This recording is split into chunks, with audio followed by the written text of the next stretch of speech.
Construida en madera de acacia y oro puro, para contener los 10 mandamientos entregados a Moisés, el Arca de la Alianza se menciona por primera vez en el Antiguo Testamento. Los hebreos lo llevaron durante su peregrinación al desierto hasta que fue depositado dentro del Templo de Salomón en Jerusalén.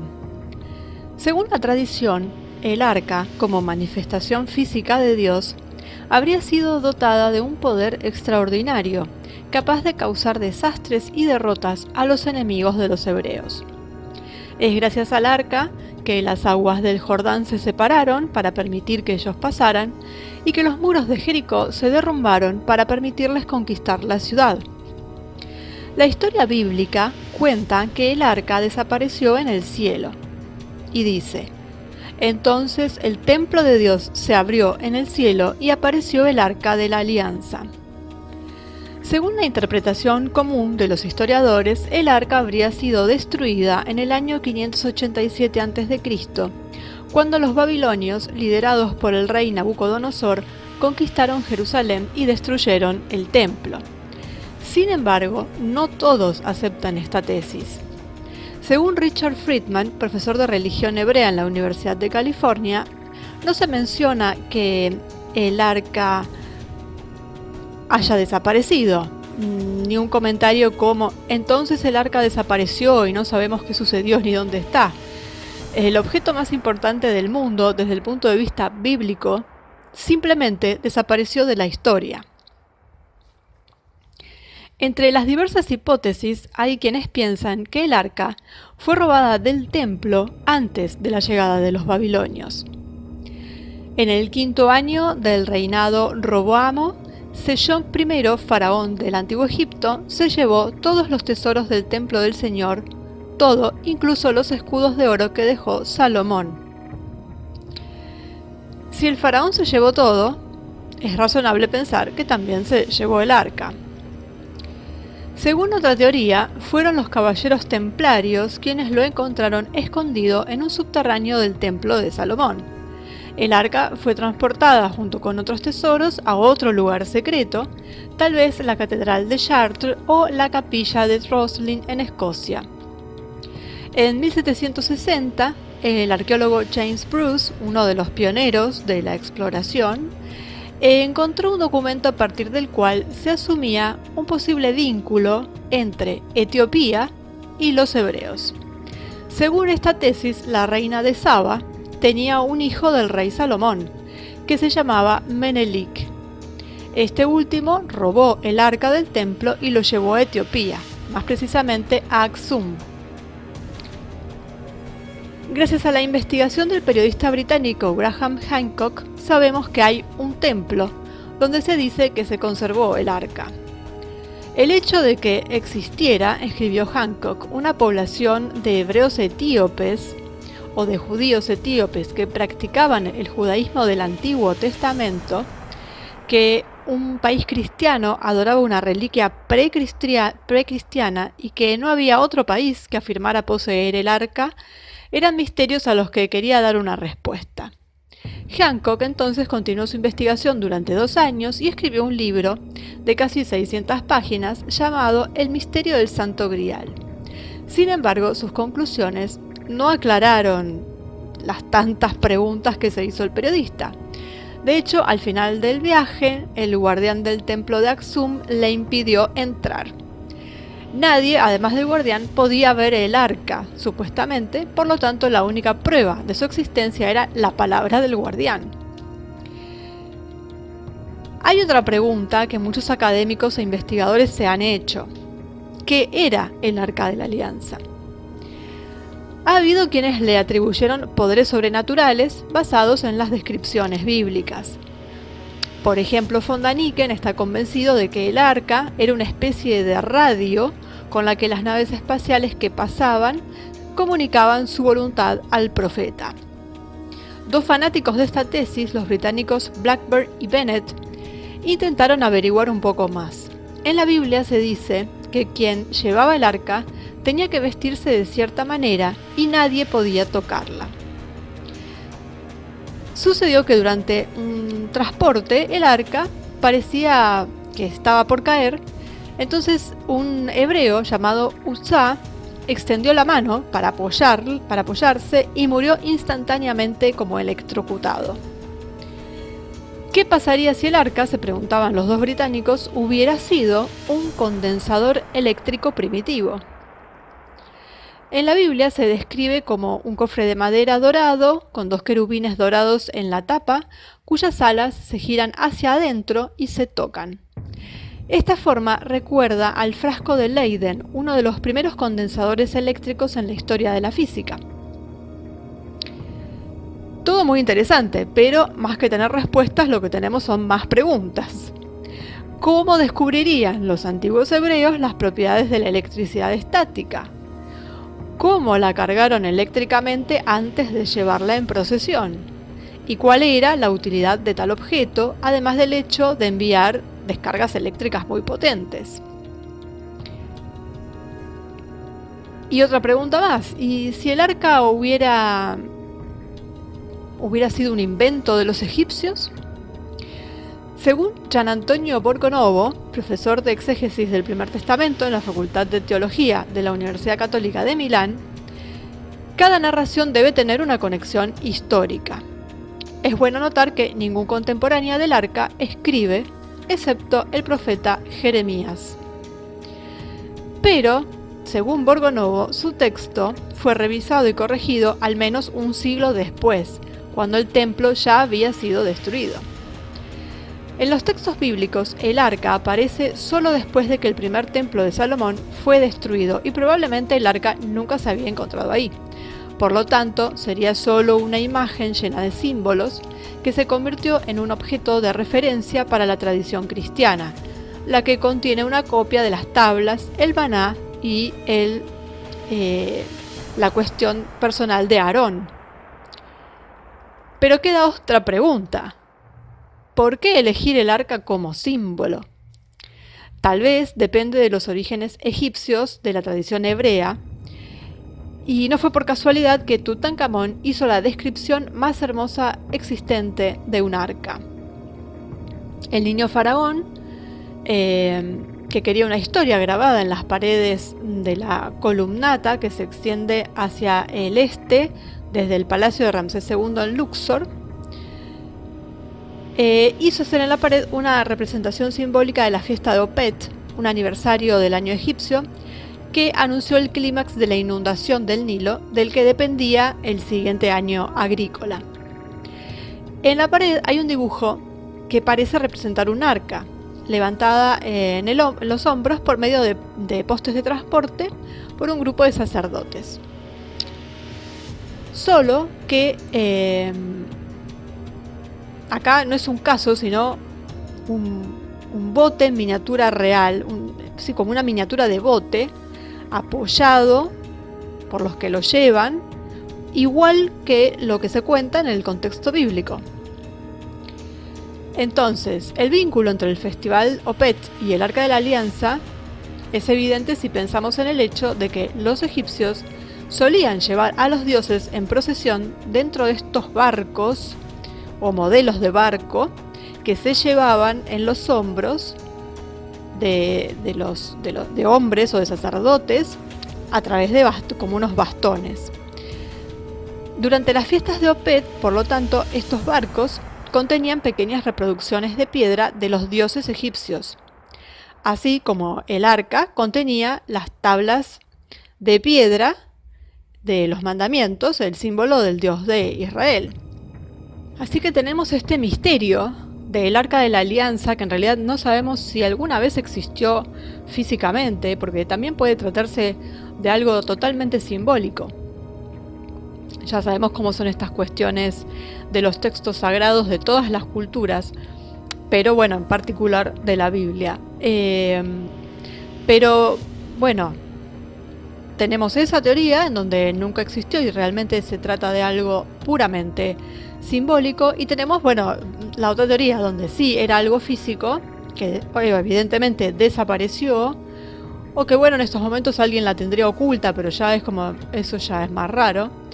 Y el tema básicamente además es ¿para qué servía? Si solamente era para llevar las tablas, O sea, sí, construir una arca con toda la ornamentación que tenía y demás.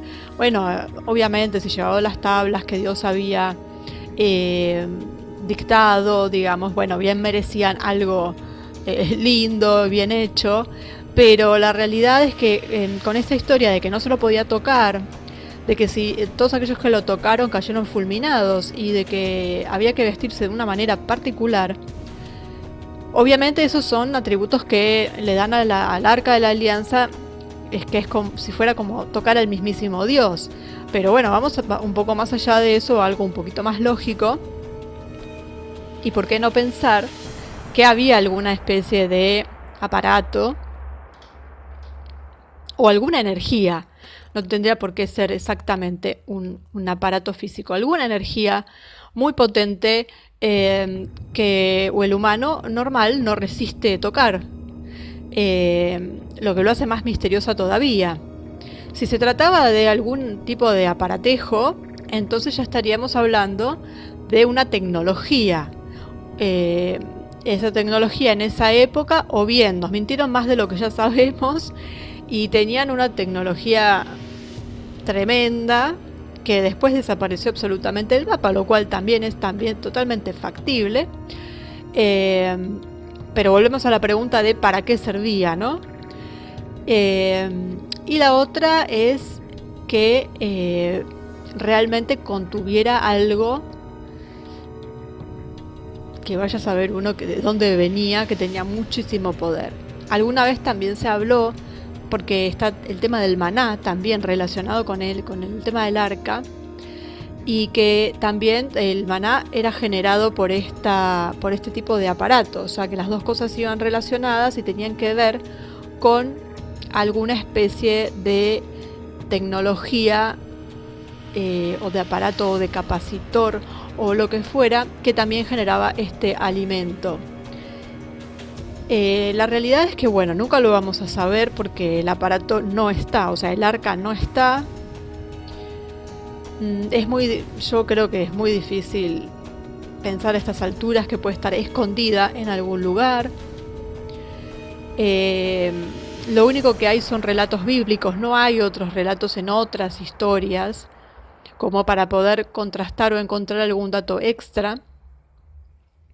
Así que todo se basa en teorías, hipótesis que los diferentes investigadores van haciendo y según sea su área o su especialidad, obviamente va a rumbear para ese lado.